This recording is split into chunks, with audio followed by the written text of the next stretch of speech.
Olá, aqui é a Catarina Nesterenko, no estúdio. Hoje vamos falar sobre isso. Uma operação especial brilhante. As Forças Armadas da Ucrânia estão matando russos de Pokrovsk. Pela primeira vez na história, ucranianos abateram um helicóptero russo com um drone na região de Rostov. Ataque com drones na Holanda. As forças de defesa aérea abriram fogo contra drones russos. Putin está mortalmente doente e, pela primeira vez, falou sobre sua saúde. Moscou sem luz, um ataque de drones poderoso contra a principal usina hidrelétrica da Rússia. O ataque forte contra a Rússia, ataque aos aeródromos na Crimeia. Dezenas de aviões inimigos não vão mais decolar. A mamata acabou. As famílias dos soldados russos pararam de receber o dinheiro do caixão. Revolução nos estados. Os americanos protestam contra o plano de paz de Trump, que parece um plano de rendição. Um estudante da Índia veio estudar na Rússia e acabou na guerra. O Kremlin começou a caçar seus próprios Z-blogueiros. Sobre isso e muito mais em apenas alguns segundos. E agora mesmo, deixe seu like neste vídeo e se inscreva no canal. Ucrânia hoje para não se perder pelo YouTube. Então vamos começar? Na linha de frente está um inferno. Como o próprio presidente Zelensky destaca, mais de 150 mil russos estão agora atacando a direção de Pokrovsk. Essa é a direção mais difícil.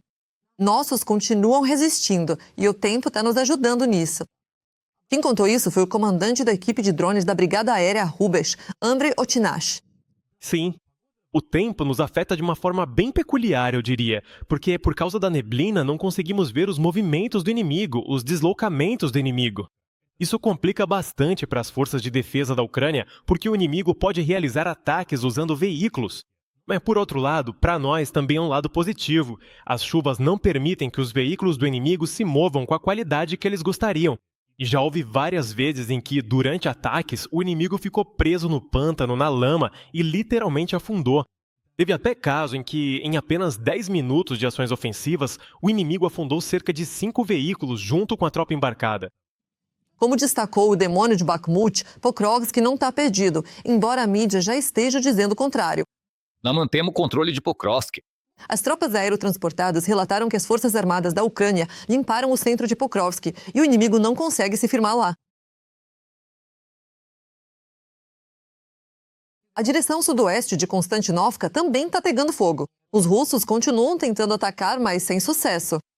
A 93ª Brigada Mecanizada Kolodny Yar mostrou um dos assaltos que terminou a favor das Forças Armadas da Ucrânia.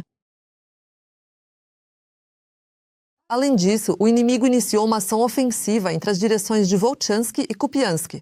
No entanto, drones ucranianos estão destruindo os grupos de assalto russos. Aqui está um desses grupos, que tentou entrar na vila de Boguslavka, na região de Kharkiv.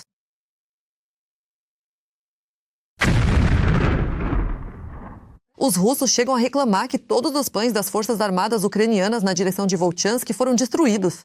Somos combatentes de uma das direções de Volchansk, a 128ª Brigada Independente de Fuzileiros Motorizados. Para transportar e trazer medicamentos, produtos, equipamentos e nossos irmãos da região 300, 200, precisamos de um veículo como um AS, tipo... Mas, como o inimigo queimou nosso último pão, não conseguimos mais fazer isso. Se vocês puderem ajudar de alguma forma a conseguir um transporte, seremos muito gratos. A vitória será nossa. Além disso, os liceístas intensificaram o avanço na região de Zaporíjia. Pela primeira vez em 3 anos, há combates pesados na direção de Gulaipoli. Só nas últimas 24 horas, houve 157 confrontos ao longo de toda a linha de frente. Não me canse de admirar a coragem e o heroísmo dos soldados ucranianos. Eles mantêm a linha de frente e enfrentam uma horda enorme, que os supera em número. Por isso, peço que apoiem as Forças Armadas da Ucrânia e, se não puderem ajudar financeiramente, escrevam palavras de apoio para eles nos comentários. Toda a atenção dos ucranianos agora está voltada para o mesmo plano de paz dos Estados. Como escreve um jornalista do Guardian, os Estados Unidos informaram aos aliados da OTAN que vão pressionar Zelensky para que ele assine um acordo de paz entre os EUA e a Federação Russa já nos próximos dias. Porque, caso contrário, supostamente a Ucrânia enfrentará um plano ainda pior depois. Como o próprio Trump diz, essa não é a última proposta para a Ucrânia. Essa é sua proposta final para a Ucrânia? Não, não é a última. Eu gostaria de alcançar a paz. Isso já deveria ter acontecido. Isso já deveria ter acontecido há muito tempo. A guerra entre a Ucrânia e a Rússia nunca deveria ter acontecido. Se eu fosse presidente, isso nunca teria acontecido. Estamos tentando acabar com isso. De um jeito ou de outro, precisamos acabar com isso. Estamos trabalhando nisso. Mas e se Zelensky recuar? Bem, então ele pode continuar. Então ele pode lutar o quanto quiser. O interessante é que os americanos não concordam com as decisões de Trump. As pessoas saíram às ruas contra a fraude. Um protesto em massa com gritos de Trump, você acabou de vender a Ucrânia. Segundo o Bild, os europeus também não concordam com muitos pontos desse plano. Querem corrigir pelo menos 4 pontos. São conhecidas as questões territoriais. Na Europa, também não aprovam a ideia de entregar à Rússia territórios estrategicamente importantes, como Donbas e Crimeia. Também não concordam com a redução do exército ucraniano. Quanto às garantias de segurança para a Ucrânia, especialmente aquelas que supostamente a Rússia estaria disposta a oferecer, também não concordam com as questões dos ativos congelados. Putin não deve recebê-los de volta e ainda lucrar com isso. Os europeus entendem todo o perigo e sabem que eles podem ser o próximo alvo da Rússia. Além disso, como ficou sabido, ontem na Holanda abriram fogo contra um drone que sobrevoava uma base aérea. Segundo o Ministério da Defesa do país, eles foram abatidos e todos entendem perfeitamente de quem eram esses drones. Mas, claro, nem todos na Europa apoiam a Ucrânia, porque lá existem Orbán e Fico. Orbán pede que a UE aprove incondicionalmente e imediatamente todos os pontos do plano de paz. E enfatiza que eles devem, sem demora, iniciar negociações autônomas e diretas com a Rússia. A ajuda à Ucrânia, é claro, ele não vai prestar e recusa tudo isso. Fico, por sua vez, chamou o plano de grandioso e afirmou que a Rússia sairá vencedora. Neste acordo, a posição da Ucrânia é 100 vezes pior do que era em abril de 2022. Senhoras e senhores, quero lembrar ou mais uma vez enfatizar que apoiamos essa proposta. Como uma pequena Eslováquia, eu vou apoiar ao máximo esse acordo de paz, mas isso tudo é em relação ao acordo de paz. Esse é um material grandioso, simplesmente grandioso. Se esse plano for assinado, a Rússia sairá dessa guerra como vencedora absoluta. A Rússia sairá dessa guerra muito fortalecida, tanto moral quanto economicamente. Representantes da Ucrânia, EU, Reino Unido, França e Alemanha se reuniram na Suíça para consultar sobre o plano de paz. A delegação ucraniana chegou primeiro.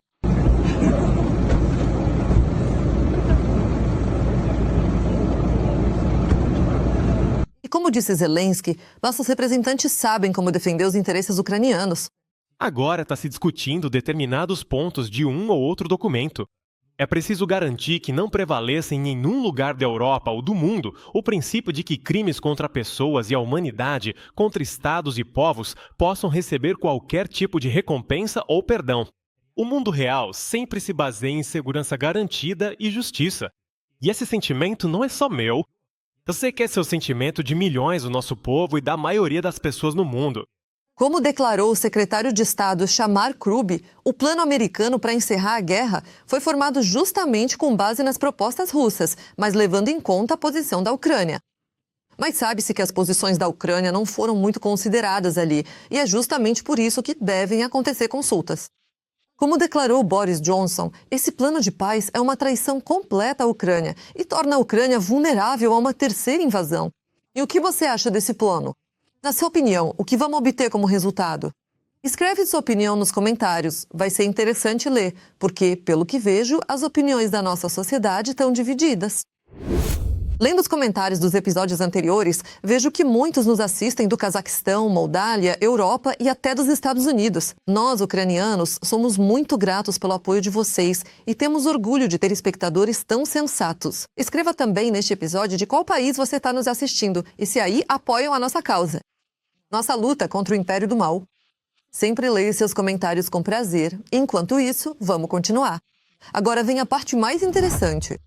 Pela primeira vez, e espero que não seja a última, as forças da Operação Especial derrubam um helicóptero russo, como o Mi-8, no ar usando um drone de longo alcance SP-1. O ataque foi realizado sobre o vilarejo de Kutenikovo, na região de Rostov, na Federação Russa.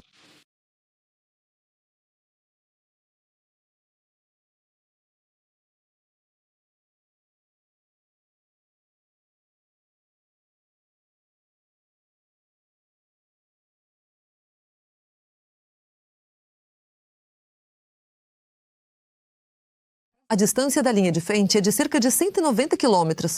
Como observam as forças de operações especiais, a missão exigiu alta preparação técnica e planejamento criativo. E, como podemos ver, eles deram conta do recado. A noite também foi bem sucedida para nossos defensores, que atingiram o setor de energia na Crimeia.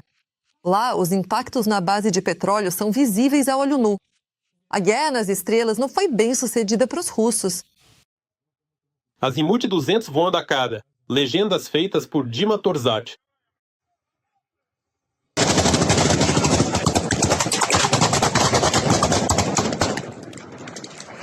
Estamos trabalhando, ajudando.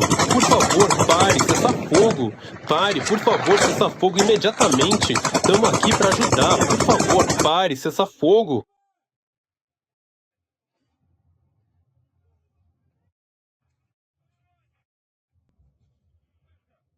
Mais tarde, ficou sabido que não só as bases de petróleo foram atingidas, mas também o aeródromo de saque. Também houve ataques à infraestrutura energética na parte temporariamente ocupada da região de Donetsk.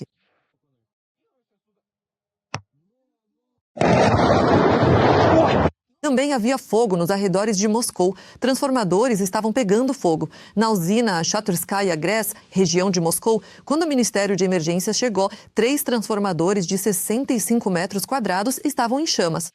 A região de Moscou ficou sem luz. Além disso, continuaram atacando a Gres pela manhã.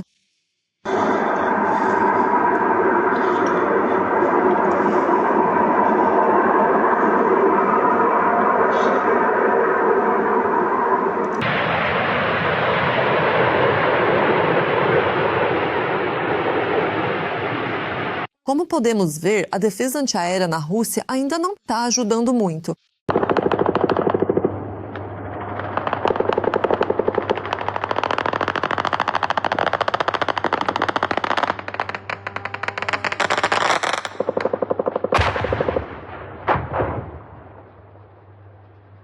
Deixa um like neste vídeo se, assim como eu, você quer que esses ataques se tornem diários. O próprio Putin falou sobre sua saúde. Claro, não foi à toa. Afinal, sua aparência doente e muitos sinais externos dão motivos para seus inimigos esperarem pelo fim próximo do ditador. E aqui estão os detalhes na nossa matéria. O ditador russo se entregou sozinho. Putin fala abertamente que quer viver mais tempo. E até 150 anos já não é o suficiente para ele. Nós até estabelecemos metas específicas para aumentar a expectativa média de vida. E estamos fazendo tudo certo. Talvez seja possível chegar até 150 anos. Mas, em primeiro lugar, nunca será o bastante. Essa declaração de Putin foi feita na conferência Viagem ao Mundo da Inteligência Artificial. Curiosamente, conversas sobre imortalidade se tornaram um tema comum de discussão na sociedade russa.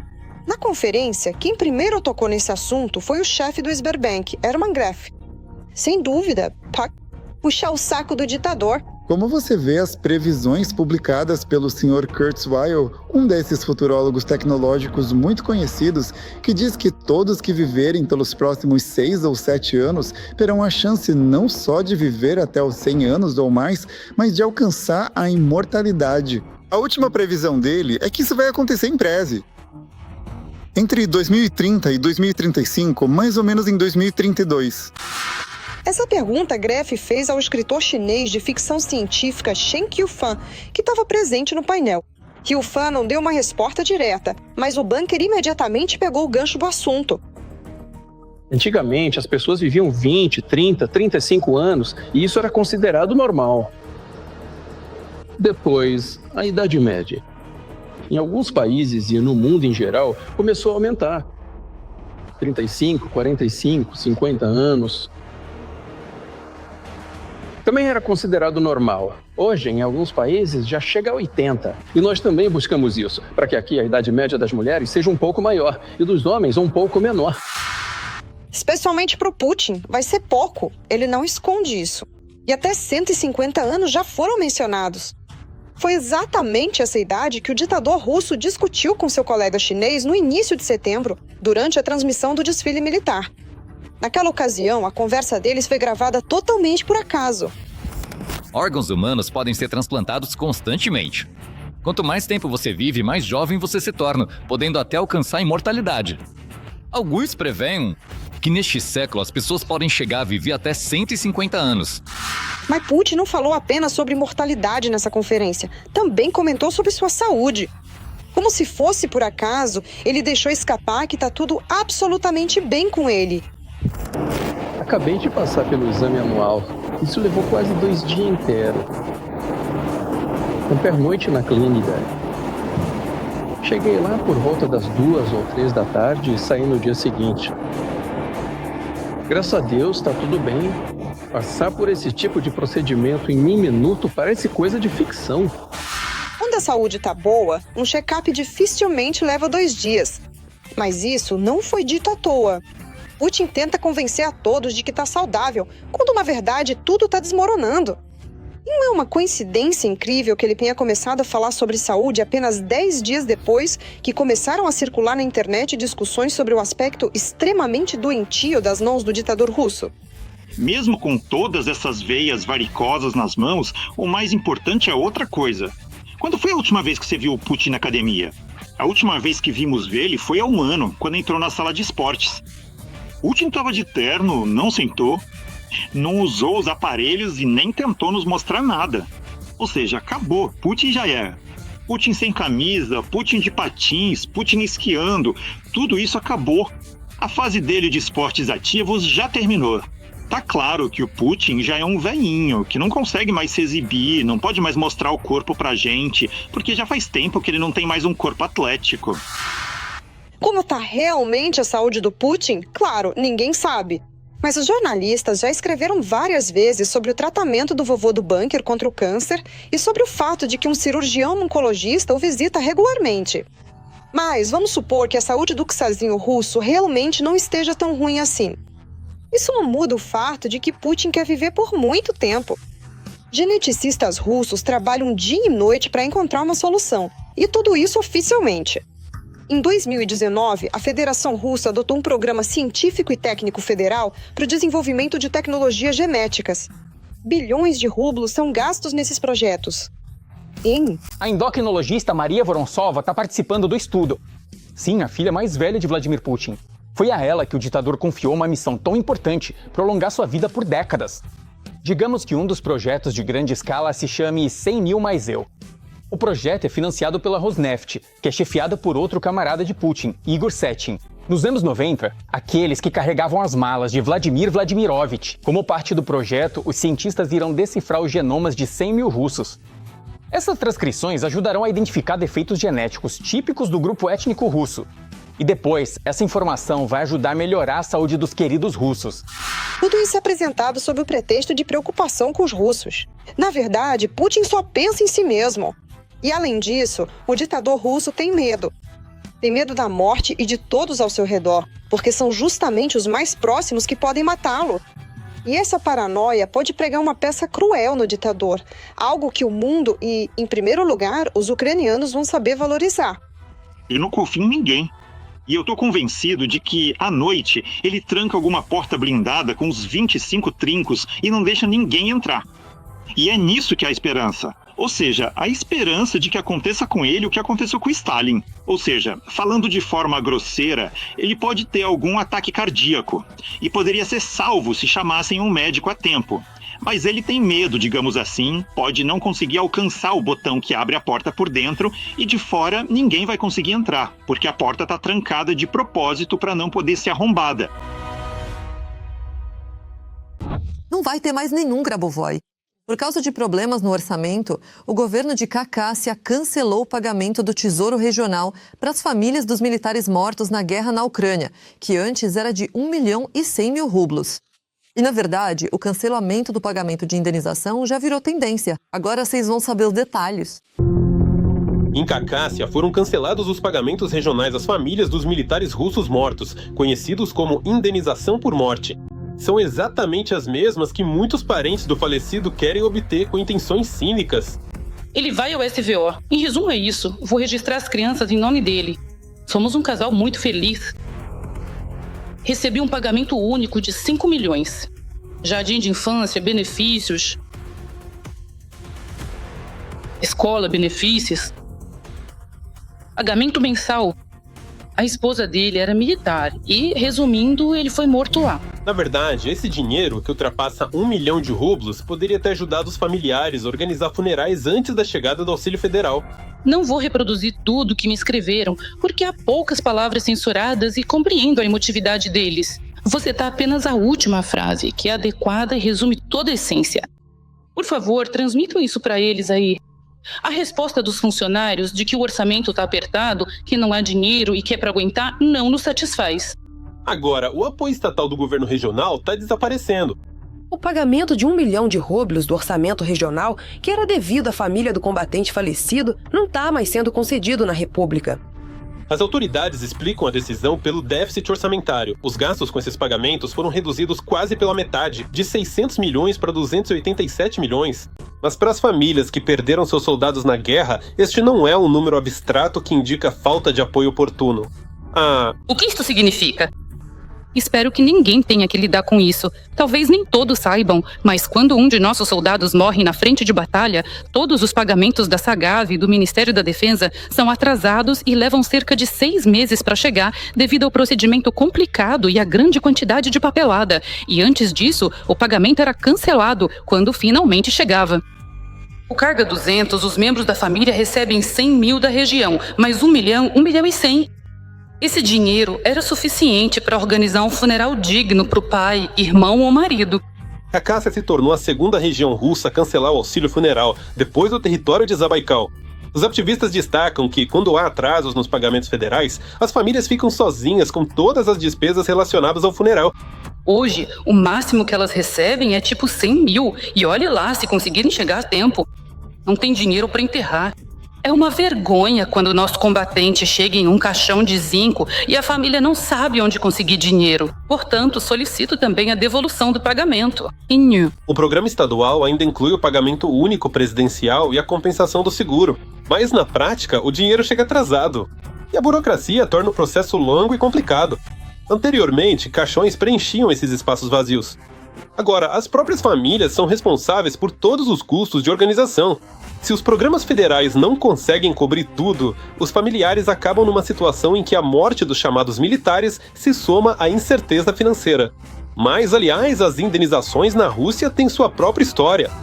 A mãe de um conterrâneo da minha cidade natal, cujo filho infelizmente morreu, está há meio ano sem conseguir receber o dinheiro, simplesmente porque o dinheiro foi roubado pelo Ministério da Defesa. Por representantes do Ministério da Defesa. E ela não consegue, já faz meio ano que os processos judiciais estão rolando, e o resultado, claro, vocês já sabem, o que é o nosso Tribunal Comercial Russo, que a mulher tem 90% de chance de perder.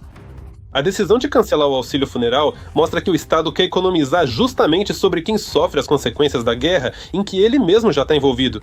Meu amigo, depois de ter sido ferido, voltou para casa durante as férias. No final das férias dele, eu já tinha saído do hospital e também estava de férias. Perguntei para ele, falei, e aí Roma, você recebeu dinheiro pelo ferimento? Ele disse que não recebeu. Eu perguntei, como assim? O que aconteceu? Deram para ele uma licença de 60 dias, ou seja, 2 meses completos. No entanto, não pagaram para ele durante esse período. Quando ele voltou para o regimento para tentar resolver essa questão, ele foi morto, mas o declararam como desaparecido.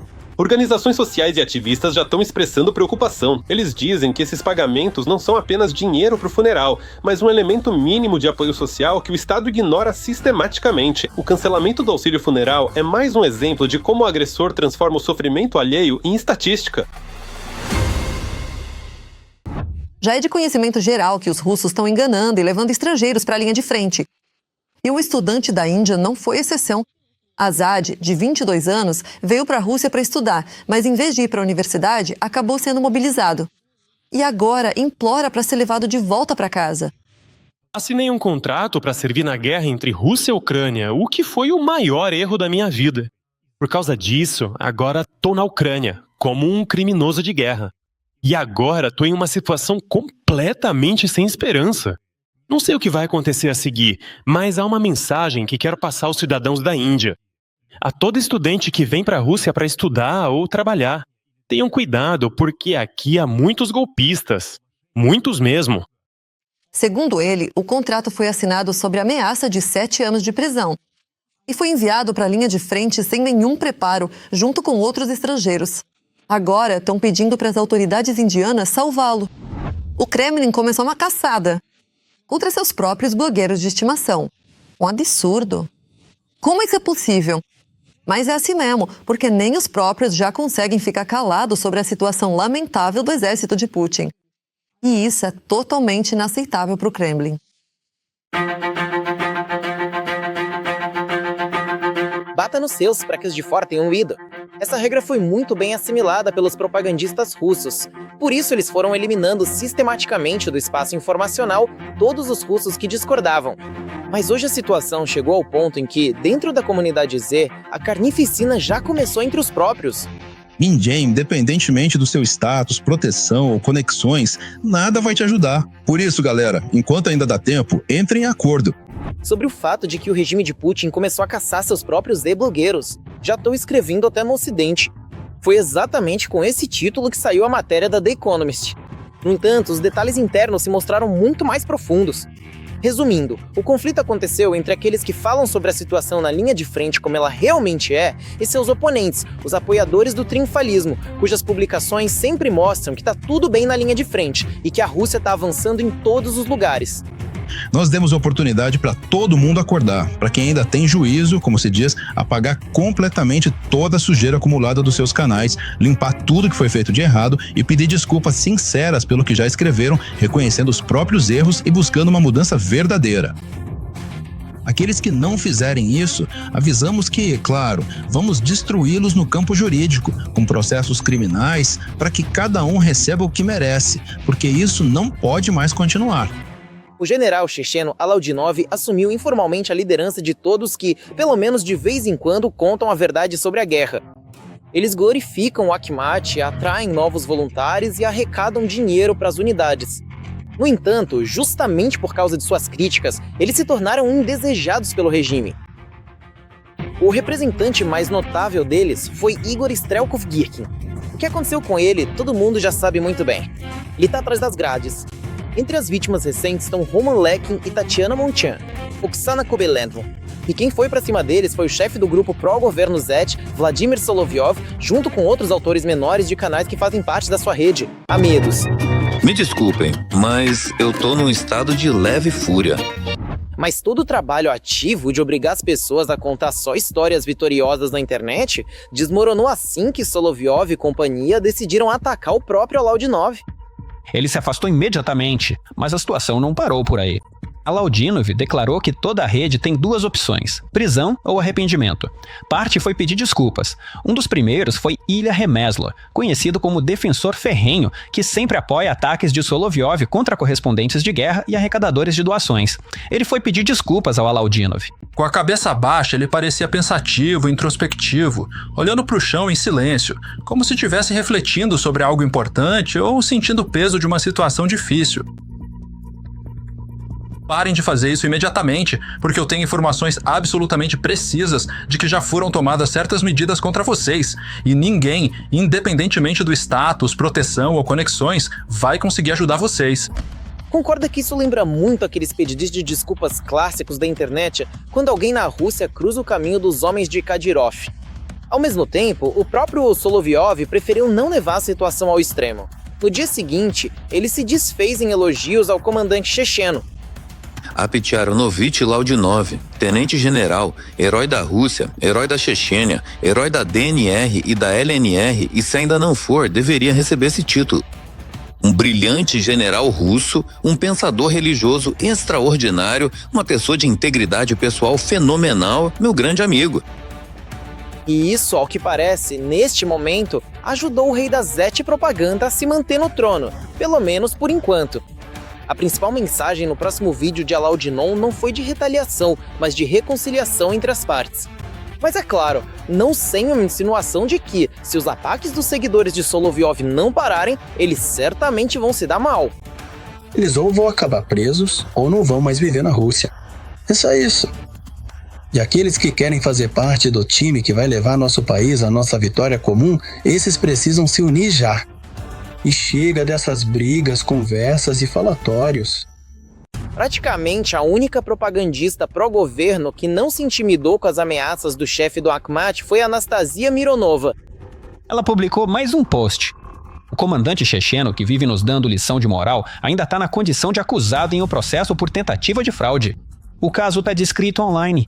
O caso do ex-promotor Fediarov está sendo alterado por uma oferta de 1 milhão para resolver a questão com as forças de segurança. O caso não está encerrado. Os dias de liberdade de Nastya provavelmente estão contados, já que ela perdeu o apoio de Solovyov.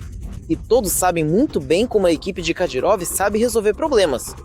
Ao mesmo tempo, os analistas chamam atenção para outra particularidade.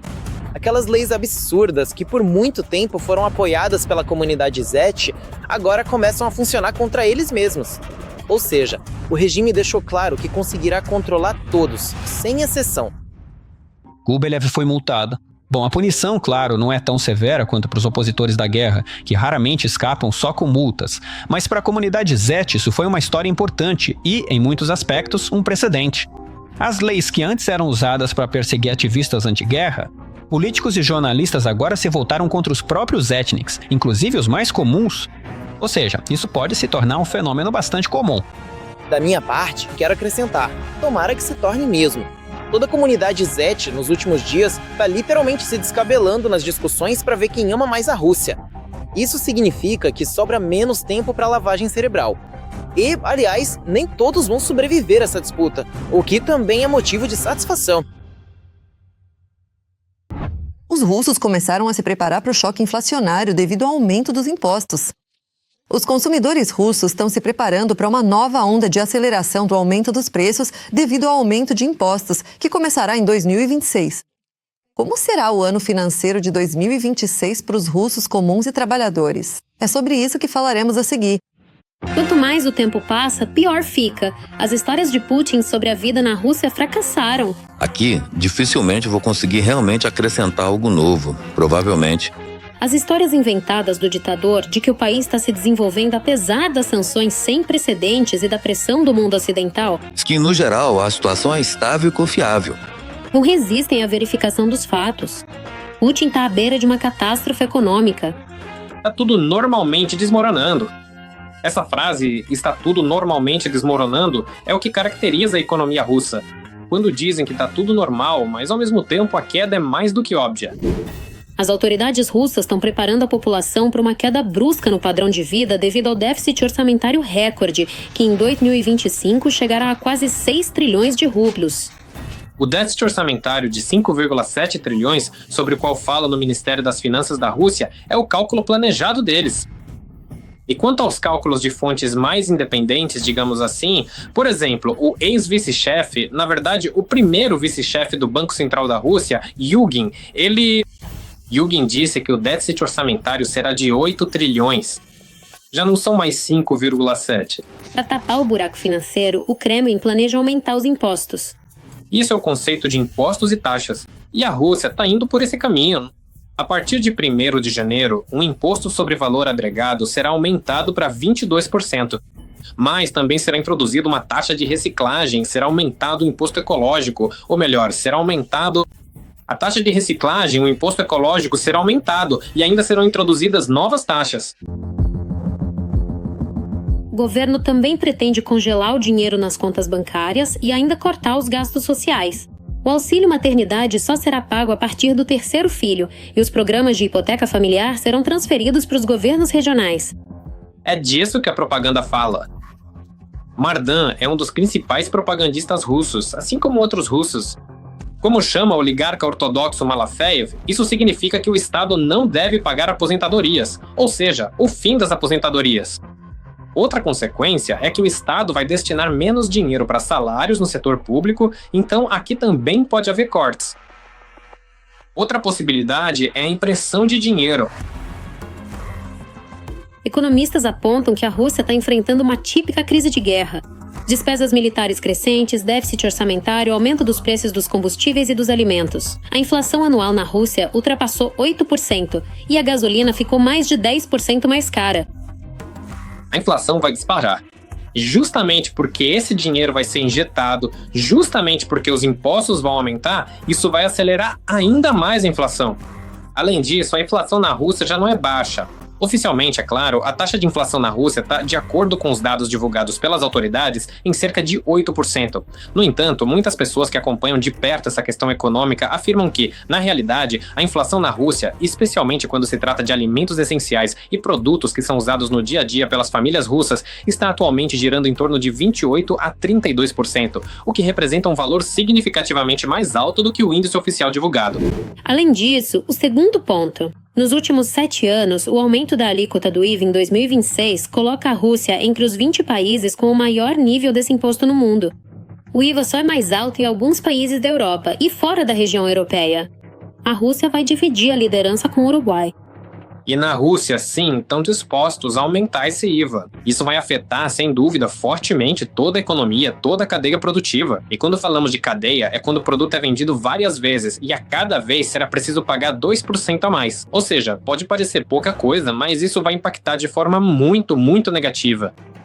Em termos de população, consequentemente, quando a Rússia se destaca entre os países líderes.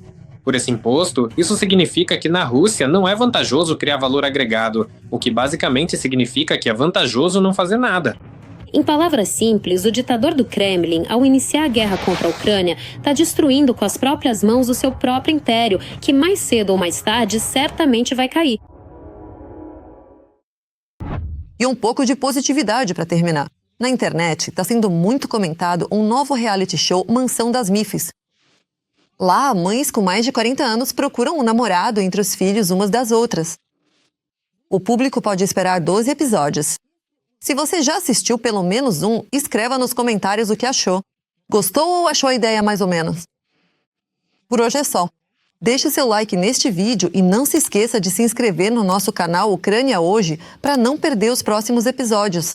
Até a próxima!